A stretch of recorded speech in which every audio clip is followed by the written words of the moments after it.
呢條片將會帶你全程直擊行富士山嘅經過。係啦，真係個天已經黑晒啦。唔知會唔會落雨？其實只不過係啱啱開始行。我已經俾人 book 咗啦。但係咧呢度咧係有無敵大景觀啊！呢個一塊落地玻璃咁樣。第一餐一個巨型咖喱飯，正。好大個拉麵啊！嗱，呢度有1、2、3、3座富士山啊，見唔見到？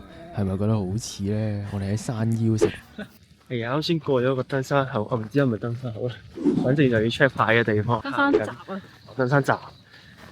今日而家係9點幾啊？9點半。啱啱好就係冇呢個人潮啊！啲人可能未上到山，就算搭最早嗰班巴士，可能都係9點幾、10點先到。所以而家就係而家都係啲落山行為主，都有啲人唔知可能住附近嗰啲頭先抹木嗰啲山屋。但係今朝真係勁大風啊！未食早餐之前咧，哇凍到雪雪聲，完全唔想出街。但係食完早餐之後就好啲啦，開始有啲暖翻少少。頭先係唔想喐㗎，有日。梗係唔想喐啦！會到神水，會到神水。朝早咁鬼凍，係咯。但係而家呢啲地就係好浮沙碎石地咯。已經係山線。可能之後因為全部都係啲石地。攰啊，係咪啊？其實只不過係啱啱開始行。行咗5分鐘咧。係咯。就已經話攰啦。啲碎石。係啊。同埋開始熱。真係，我都想除衫。係咯。路面就開始斜啦。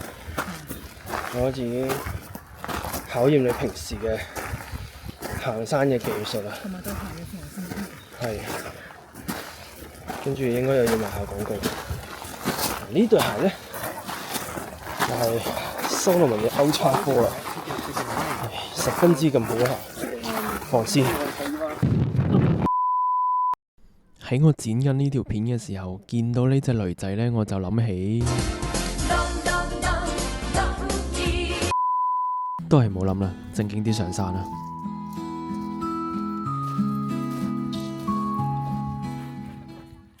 經歷咗千辛萬苦之後，我哋終於嚟到吉田嘅登山口啦。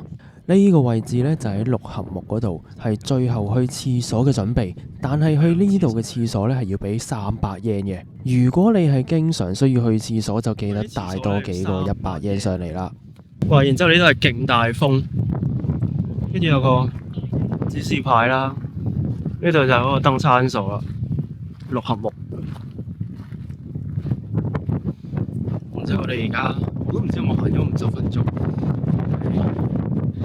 呢個位上嚟啦，我哋喺呢度六合目50分鐘，我都唔知有，都唔知點開始行。呢日不過唔緊要，上山嘅地方，都要睇下個山，一路兜上去，就上面就係山頂啦。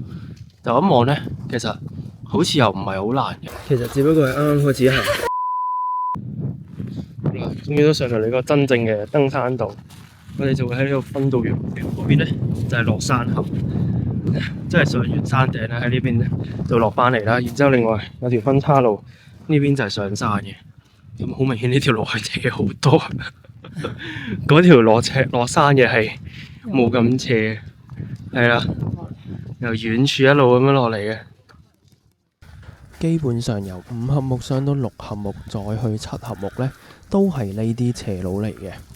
對於體能嘅需求唔會特別大，但係最好呢就係細細步咁行上去啦。上到2000幾米，一不小心好容易有高山症。細細步咁行可以減少體力嘅支出，等自己唔好咁辛苦啊嘛。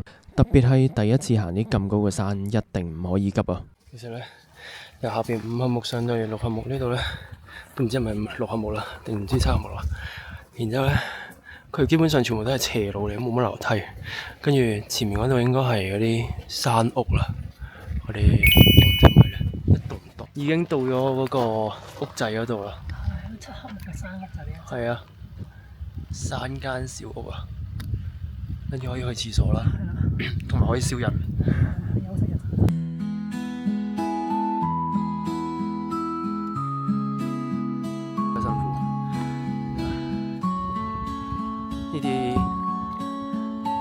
梯嚟嘅，一路上去真係咁寬。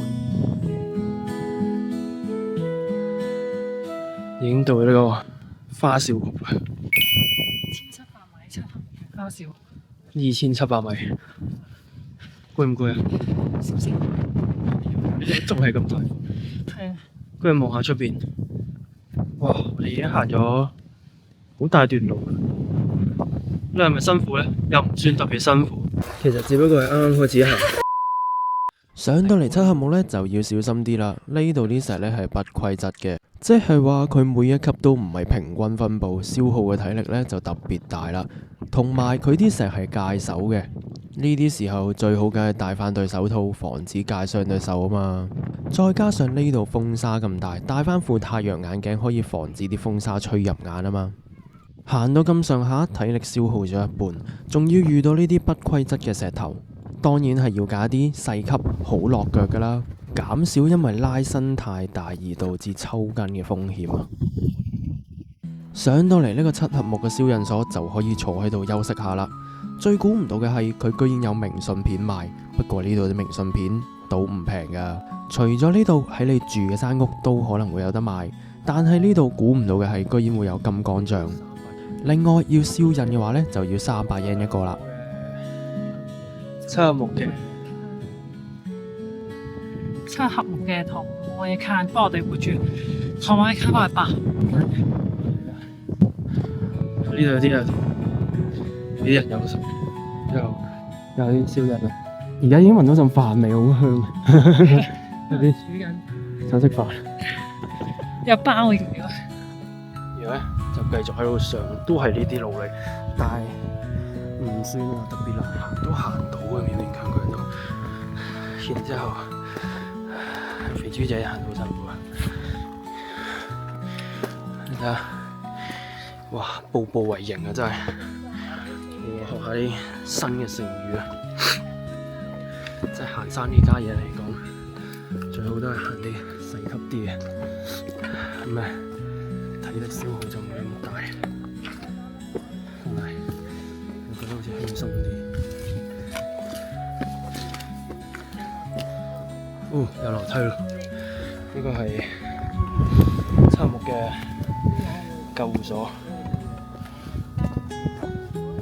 然之後突然間見到人落返嚟，可能佢哋嚟一日登山。哇！行到上嚟，氣都咳啦！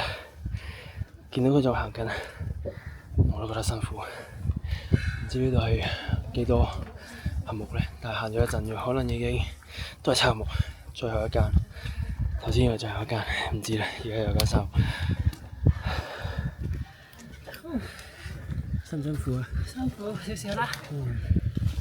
得唔得？得。都走啦。OK 咁啦。呢度都係差唔多。哦，故事一館。係啊。呢度又有人燒啦，唔知呢度人靚唔靚？我連咗件衫。哦，呢個人係咁樣。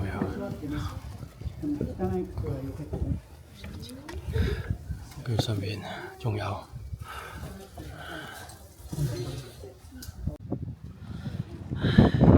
最細有少人啦，呢個係故事一館。好揾嘢。哇！呢度啲風真好玩笑喎，聲。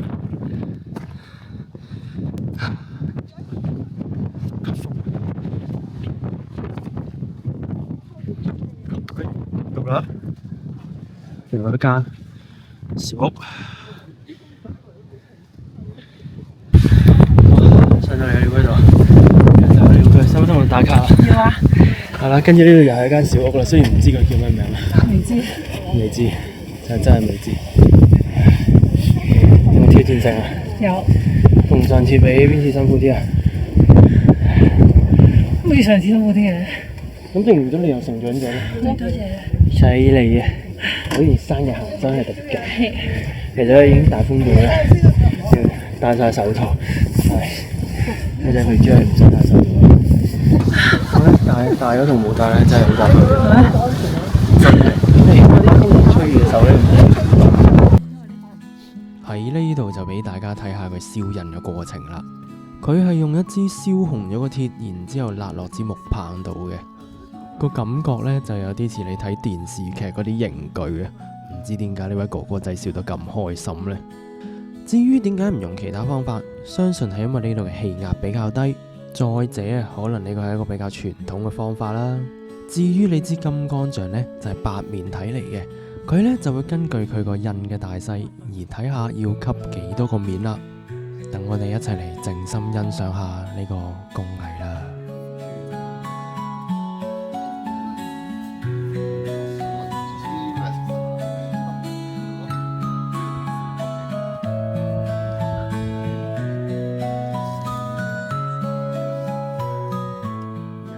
喺度就見到唔同山屋嘅印啦，有啲呢就似你平時吸嗰啲印仔，有啲呢就成幅畫咁，而仲有啲呢就係有佢隻吉祥物喺度，好鬼 Q 啊！真係，我覺得最得意呢都係左下角嗰隻吉祥物啦。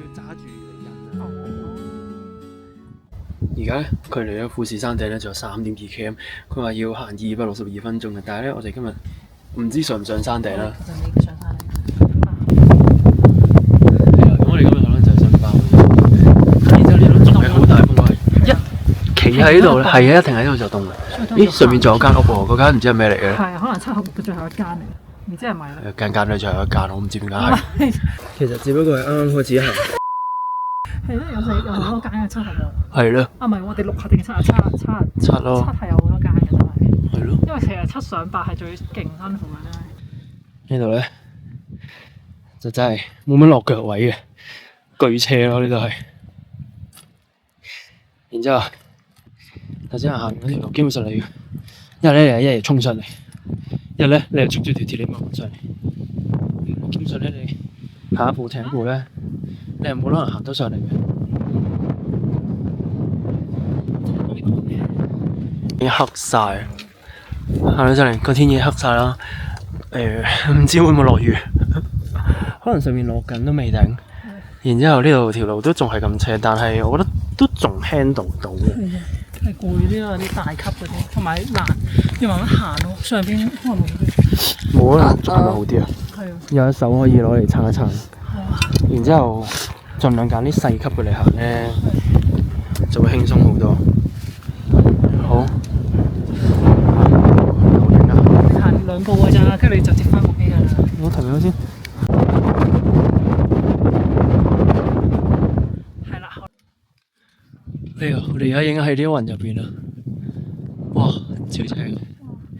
但係咧，你一望翻出去咧，係勁靚嘅喎。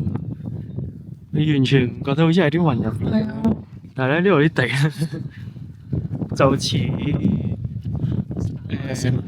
似般靈雙道咯。啲路真係似般靈雙道。跟住咧就肥豬仔。啊！哇！幾勁嚟已經行咗4個半鐘。係啊，4個半鐘上到嚟爆，都算係咁啦。然之後就嚟到我哋住嘅地方啦。跟住後邊就係吸引嘅地方。係啊，去啦，少人啦。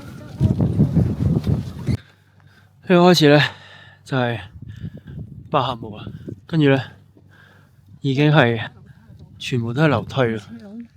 係啊，呢度級鋪都咁大級。啊，呢個辛苦啦。係啊。但我哋就嚟到頂啦，其實。係啊，好快嘅啫。喂，睇呢個。係啊，啱啱就係影咗嚿石，之後出面就仲有天大富士山個頂已經凹啦，凹啦呢邊嘢。好啦，我哋繼續啦。其實而家就係一停低咗咧，隻手就好鬼凍，就算戴咗手套咧，都係冇用，都係覺得好凍。你隻手凍唔凍？真係好凍，唔係講笑，啲風咧好似滲咗入去咁樣嘅喎。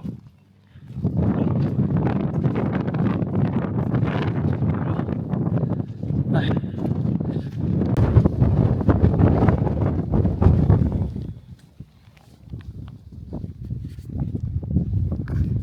本百合木嘅小屋，呢仲單止就上到頂啦。呢隻肥豬咧都唔攰，亦都唔使用任何收孖啫。哇！好大風啊！我知道，唔使用任何嘅行山杖嘅孖張，但係俾佢影得佢就俾人吹。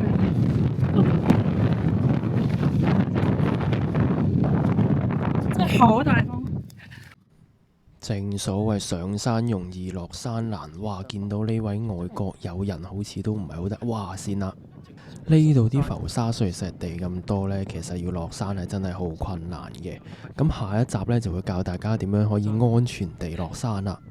另外呢度除咗大風之外呢，風沙都好大嘅，吹起嘅塵土打落你塊面度呢，都真係好痛下。食飯啊！佢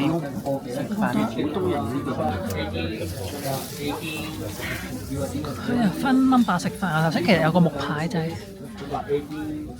就可以食飯，呢個係聽日早餐。下一集即將會帶大家登上富士山嘅山頂，記得唔好錯過啦！中意我哋條片嘅記得 like 同 subscribe。嚟緊逢星期3同6都會出新片，大家記住留意啦！